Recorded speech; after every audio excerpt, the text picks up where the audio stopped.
Properties of similar triangles. समरूप त्रिकोणांचे गुणधर्म आपल्याला इथे पाहायचे आहेत. तर पहिली प्रॉपर्टी आहे रिफ्लेक्सिव्हिटी. पहिला गुणधर्म आहे परावर्तनता. समजा इथे एक ट्रायंगल दिलेला आहे.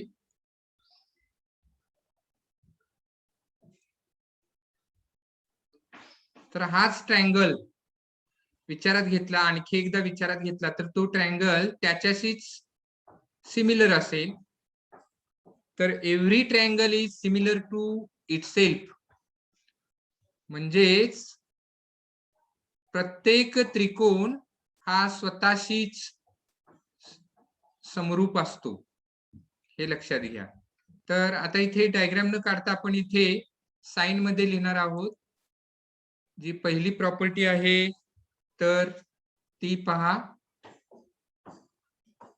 Triangle ABC similar triangle ABC. म्हणजेच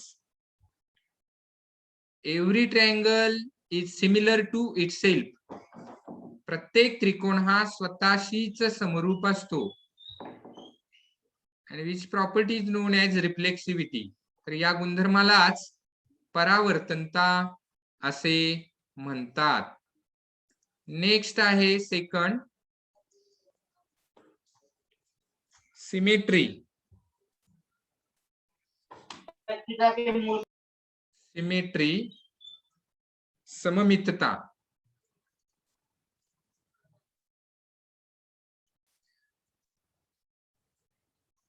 प्रॉपर्टी समजावून घ्या.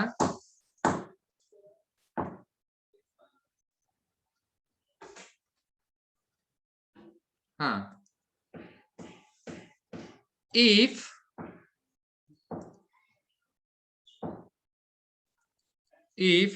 triangle ABC similar triangle DF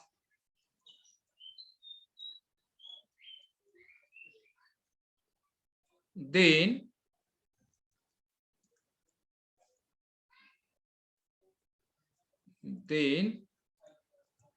तर triangle DF similar triangle ABC means if first triangle is similar to second, then second triangle is similar to first. म्हणजेच जर एक त्रिकोण दुसऱ्या त्रिकोणाशी समरूप असेल तर दुसरा त्रिकोण हा पहिल्या त्रिकोणाशी समरूप असतो. आणि या गुणधर्मालाच सममितता असे म्हणतात. या प्रॉपर्टीलाच सिमेट्री प्रॉपर्टी असं म्हणतात. Then third, transitivity.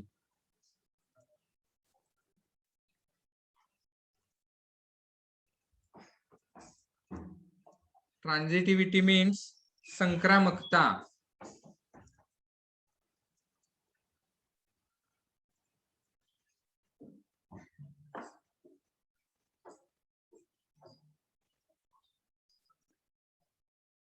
Third property आहे ट्रान्झिटिव्हिटी मीन्स संक्रामकता. इफ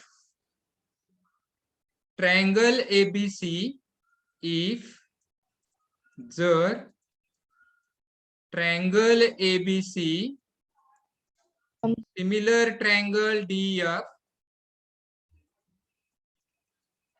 जर त्रिकोण एबीसी समरूप त्रिकोण डीएफ आणि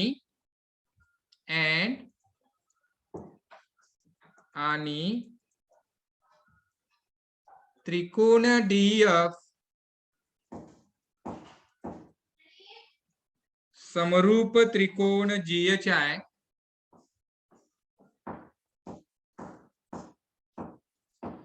देन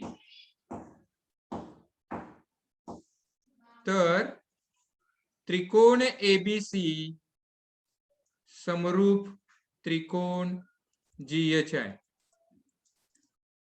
पहा, if triangle ABC similar triangle DF and triangle DF similar triangle GHI, then triangle ABC similar triangle GHI.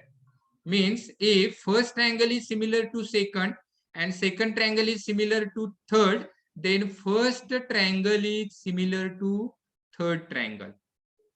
म्हणजेच जर त्रिकोण एबीसी समरूप त्रिकोण डीएफ आणि त्रिकोण डीएफ समरूप त्रिकोण जीएचआय, तर त्रिकोण एबीसी समरूप त्रिकोण जीएचआय.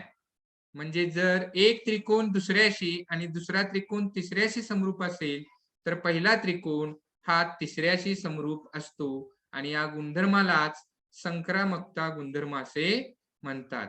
दिस property is known as transitivity. Okay, solved example पहा.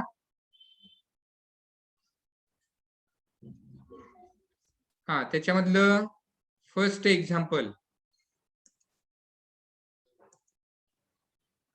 in triangle XYZ, angle Y is equal to 100 degree, angle Z is equal to 30 degree. In triangle LMN, angle M is equal to 100 degree, angle N is equal to 30 degree. Are triangle XYZ and triangle LMN similar?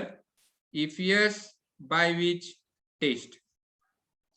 बघा example Marathi मधून सुद्धा समजावून घ्या. तर त्रिकोण XYZ मध्ये कोण Y बरोबर 100 अंश, कोण Z बरोबर 30 अंश. त्रिकोण LMN मध्ये कोण M बरोबर 100 अंश, कोण N बरोबर 30 अंश. तर त्रिकोण XYZ आणि त्रिकोण LMN समरूप आहेत का? असतील तर कोणत्या कसोटीनुसार? ओके, डायग्राम पहा. तर लिहिताना पहा, in triangle XYZ and triangle LMN म्हणजे त्रिकोण XYZ आणि त्रिकोण LMN मध्ये कोण Y बरोबर 100 अंश, कोण M बरोबर 100 अंश. म्हणजे angle Y is equal to 100 degree, angle M is equal to 100 degree. Therefore angle Y congruent angle M, म्हणजेच कोण Y एकरूप कोण M. Angle Z is equal to 30 degree, angle N is equal to 30 degree. Therefore angle Z congruent angle N, म्हणजे इथे कोण Z एकरूप कोण N आहे. आता इथे बोथ ट्रायंगल्स मध्ये या दोन्ही ट्रायंगल मध्ये इथे 2 अँगल्स आपण करस्पॉन्डिंग अँगल्स कॉन्ग्रुएंट इथे लिहिलेले आहेत. म्हणजे या दोन त्रिकोणामध्ये 2 संगत कोण आपण एकरूप दाखवलेले आहेत. त्यामुळे अर्थातच हे दोन्ही त्रिकोण समरूप होणार आहेत, सिमिलर होणार आहेत बाय अँगल अँगल टेस्ट, म्हणजेच कोको कसोटीनुसार. ओके, सेकंड एक्झाम्पल पहा. Are two triangles in figure similar according to the information given? If yes, by which test? तर आकृतीमध्ये दाखवलेले दोन त्रिकोण समरूप आहेत का? तर आकृती तिथे माहिती दिलेली आहे, त्याच्या आधारे आपल्याला शोधायचं आहे समरूप आहेत का आणि असतील तर कोणत्या कसोटीनुसार.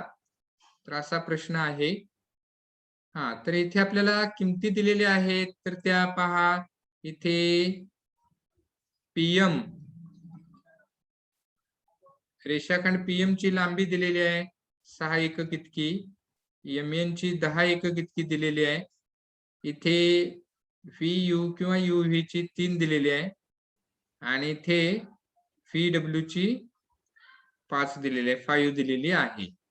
तर इथे जर इथे पाहिलं तर हा अँगल कॉन्ग्रुएंट दिलेला आहे. पहा, इथे अँगल जो आहे तो इथे अँगल कॉन्ग्रुएंट दिलेला आहे. इथला M आणि इकडचा V हे कॉन्ग्रुएंट दिलेले आहेत. मग आता आपल्याला इथे हे या दोन्ही करस्पॉन्डिंग साइड्स प्रपोर्शन मध्ये आहेत का पाहायला पाहिजे. म्हणजे ह्या दोन्ही संगत बाजू प्रमाणात आहेत की नाहीत, तर ते सुरुवातीला आपल्याला पाहायला पाहिजे. तर पहा आता इथे लिहिताना आन्सर कसं लिहायचं आहे. In triangle PMN and triangle UVW, त्रिकोण पीएमएन व त्रिकोण UVW मध्ये PM upon UV is equal to 6/3. आता इथे सोपं रूप दिलेलं आहे ते पहा. इथे 3 ने भागलेलं आहे. 3 दोन्ही 6 आणि इथे 3 एके 3. त्यामुळे 2/1 इथं आलेलं आहे सोपं रूप दिल्यानंतर. ओके, तर इथे सोपं रूप दिलेलं आहे आणि हे गुणोत्तर मिळालेलं आहे 2/1. तसंच पुढे पहा, MN upon VW is equal to 10/5. इथे व्हॅल्यू लिहिलेले आहेत. इथे 5 ने डिवाइड केलेलं आहे. 5 2 जा 10 आणि 5 1 जा 5. पहा इथे 5 2 10 आणि 5 1 5, म्हणजे इथे 2/1 मिळालं. याचाच अर्थ असा की ही दोन्ही गुणोत्तर समान आहेत, रेशोज इक्वल आहेत. पहा, म्हणजेच या दोन्ही करस्पॉन्डिंग साइड्स प्रपोर्शन मध्ये आहेत आणि त्यांनी समाविष्ट केलेला कोन एकरूप आहे. बघा, हा इन्क्लुडेड अँगल जो आहे, angle M congruent angle P आहे, विच इज गिवन. तर हे दिलेलं आहे. ओके, अँड देअरफॉर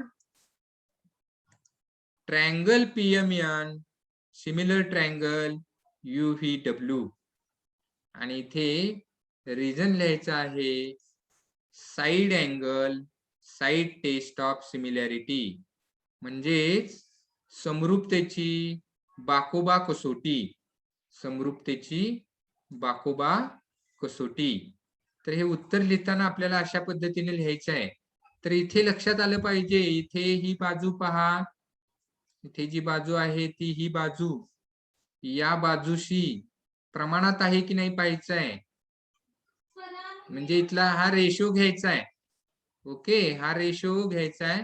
नंतर हा रेशो घ्यायचा आहे, या साइडचा रेशो घ्यायचा आहे.